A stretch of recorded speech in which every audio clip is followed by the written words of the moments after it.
Na koliko europskih prvenstava je nastupila Hrvatska? Računajući ovo sada ili 5?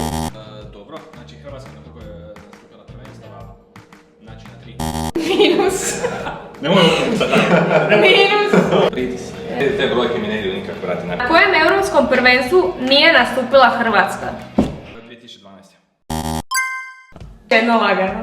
Dado. Хорошо. Tako je.